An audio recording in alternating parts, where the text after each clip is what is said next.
बात करने वाले हैं होम लोन के बारे में कि होम लोन की ईएमआई को जल्दी चुकाना सही है या गलत है। एक्चुअली गलत और सही जैसा कुछ नहीं होता, आपके ऊपर डिपेंड करता है आपकी फाइनेंशियल कंडीशन क्या कहती है, इसके ऊपर ये सारा खेल डिसाइड करता है कि आपको ईएमआई जल्दी चुकाना है या फिर उसको ईएमआई को रेगुलर रखना है और जो भी आपकी एक्स्ट्रा पैसे आए हैं उसको इन्वेस्ट करना है। तो चलिए आज जानते हैं इसी के बारे में, क्या चीजें सही है क्या चीजें गलत है। हर एक इंसान के पहलू से देखा जाएगा तो सबके लिए कुछ चीजें सही हो सकती है, कुछ चीजें गलत हो सकती हैं। तो मैं किसी को ब्लेम नहीं कर रहा और मैं किसी को सजेस्ट भी नहीं कर रहा, बस जस्ट एक थॉट है, उस थॉट को मैं रखने की कोशिश करूंगा आप लोग के सामने कि क्या चीज सही है। तो नमस्कार, मैं हूं अनमोल गांधी और आपका स्वागत करता हूं अनमोल एसेट्स में। तो चलिए हम जानते हैं, आप जब सभी जानते हैं कि इस समय एक स्कीम चल रही है प्रधानमंत्री आवास योजना की। इसके अंतर्गत हमको 2,67,000 रुपए का अमाउंट, 2.67 लाख रुपए का अमाउंट एज अ सब्सिडी हमारे लोन अकाउंट में ट्रांसफर होता है। ये हम सभी जानते हैं। मैंने भी 27 ईयर की एज में एक होम लोन लिया था, आज मेरी एज 29 ईयर्स है। तो उस समय सरकार ने मुझे 2.67 लाख रुपए एज अ सब्सिडी मेरे अकाउंट में ट्रांसफर कर दिया।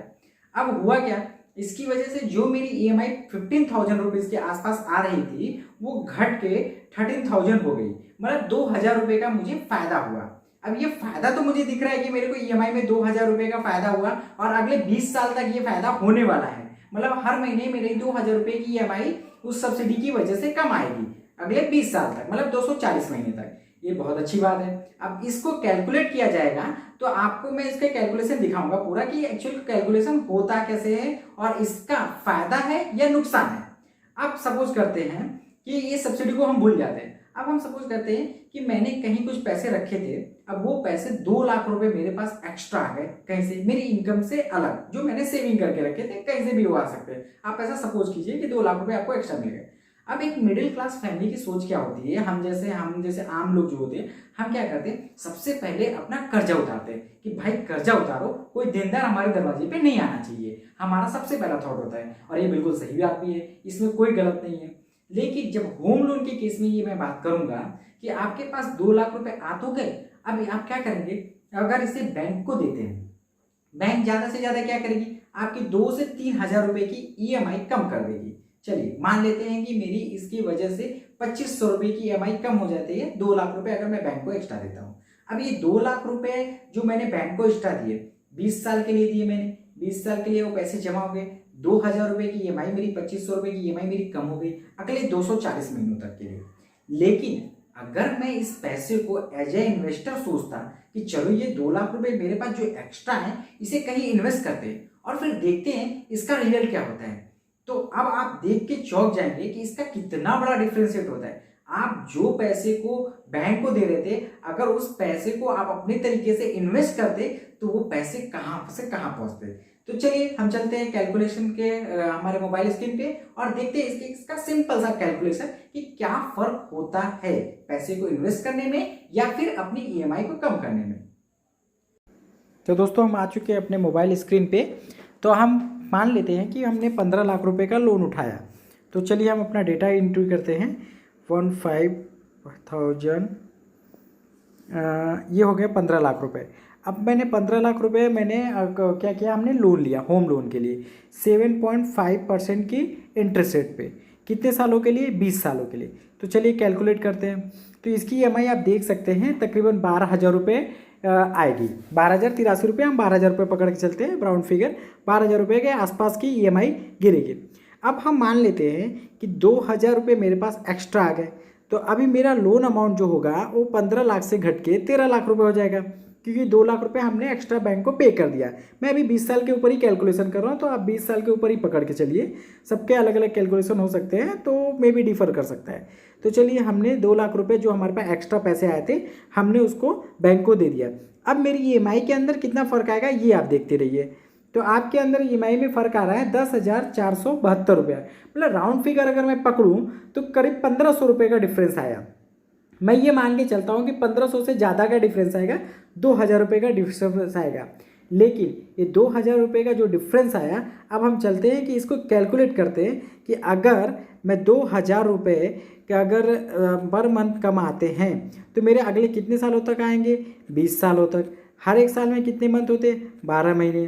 तो आपका अमाउंट कितना फ़र्क गिरेगा, 4,80,000 रुपये आपको पूरे ईएमआई में पूरे लोन टेन्योर में आपको कम भरना पड़ेगा। तो अब मैं आपको क्या कह रहा हूँ कि अगर ये लोन अमाउंट जो आपकी ईएमआई देख सकते हैं, तकरीबन आपको जो 29 लाख रुपए भरना पड़ रहा था, अभी वो 4,80,000 रुपये कम कर देते उसमें से, तो आपको करीब 25 लाख रुपए के आसपास का पैसा भरना पड़ेगा। लेकिन अगर ये 2 लाख रुपए को आप एज ए इन्वेस्टर इन्वेस्ट करते तो क्या फ़र्क गिरता है, तो चलिए वो भी हम कैलकुलेशन एक बार देख लेते हैं। तो दोस्तों हम आ चुके हैं अपने SIP कैलकुलेटर के ऊपर कि SIP में अगर वो पैसे को अगर हम इन्वेस्ट करते तो क्या फ़र्क आता। मान लीजिए जो 2 लाख रुपए आपके पास एक्स्ट्रा आए थे, वो 2 लाख रुपए हमने यहाँ पे डाल दिए किसमें, SIP पे। अब SIP मतलब म्यूचुअल फंड। म्यूचुअल फंड में आप बहुत तरीके के म्यूचुअल फंड्स हैं, आप लार्ज कैप ले सकते हैं, स्मॉल कैप ले सकते हैं, मिड कैप ले सकते हैं और माइक्रो कैप ले सकते हैं। ये डिपेंड करता है कि आप कौन सा लेना चाहते हैं। चलिए मैं मान के चलता हूँ कि मैं लार्ज कैप पकड़ता हूँ, जो सबसे सेफर होता है। म्यूचुअल फंड के अंदर सबसे सेफ अगर कोई फंड होता है तो वो हमारा लार्ज कैप होता है। लार्ज कैप का जो फंड अमाउंट होता है वो आपको जो रिटर्न देता है वो एनुअली रिटर्न करीब 13 से 16% के बीच में होता है। हम मिनिमम पकड़ते हैं 10% सिर्फ पकड़ते हैं कि अगर वो 10% का मुझे इंटरेस्ट देता है, 10% एनुअली इंटरेस्ट देता है, तो अब हम देखते हैं कि 20 सालों में वो क्या देगा। आप देख सकते हैं 20 सालों के अंदर वो तकरीबन 11,45,000 रुपये आपको रिटर्न कर रहा था। वहाँ पे क्या हो रहा था, 4,80,000 रुपये का आपको फ़ायदा हो रहा था। यहाँ पे मूलधन को पकड़ लिया जाए तो 13,45,000 रुपये का फ़ायदा हो रहा है। तो अब ये आपके ऊपर डिपेंड करता है कि आप अपने पैसे को किस तरीके से इन्वेस्ट करते हो। अगर ये आप लार्ज कैप, मिड कैप और स्मॉल कैप तीनों में मिक्स करते हो, थोड़ा थोड़ा अमाउंट डालते हो, तो ये जो आपका जो रिटर्न है वो 10% की बजाय 20% तक जा सकता है। बट ये डिपेंड करेगा कि म्यूचुअल फंड आपने कैसा सेलेक्ट किया है, लेकिन 10% तो आपको मिलेगा ही मिलेगा। तो आपने जैसा कि देखा कि अभी EMI कम करने पे हमें क्या फर्क गिरा और मेरा इन्वेस्ट करने पे क्या फर्क गिरा। मैंने ये 2017 में जब मेरे पास 2,67,000 रुपये एक्स्ट्रा मतलब गवर्नमेंट ने सब्सिडी के तौर पे दिया, तो मेरी मॉम ने भी मुझे लाख रुपए के आसपास मुझे अमाउंट दिया कि चलो इसे भर दे, लोन जल्दी खत्म हो जाएगा, तेरा हेडक कम होगा। बट मैंने उसे देखा, कैलकुलेट किया, सीखा और मैं वही चीज आपके सामने रखा। अब आप डिसाइड कीजिए कि आपके लिए क्या बेटर है। बेटर मतलब हर एक इंसान का IQ लेवल अलग होता है, फाइनेंशियल कंडीशन अलग होती है, तो ये फाइनेंस में कभी कोई चीज सही नहीं होती और कभी कोई चीज गलत नहीं होती। ये डिपेंड करता है कि उस समय की सिचुएशन क्या कहती है। अब आप डिसाइड कीजिए कि आपकी सिचुएशन क्या कह रही है। अगर आपके पास 2 लाख रुपए एक्स्ट्रा आते हैं तो आप मुझे इन्वेस्ट करना पसंद करेंगे या फिर बैंक को देके EMI कम कराना पड़ेगा। तो धन्यवाद आप लोगों का। अब तक आपने अगर वीडियो देखा है, अगर अच्छा लगा हो तो मेरे चैनल को सब्सक्राइब कीजिए और ज़्यादा से ज़्यादा शेयर कीजिए और लाइक करना मत भूलिएगा।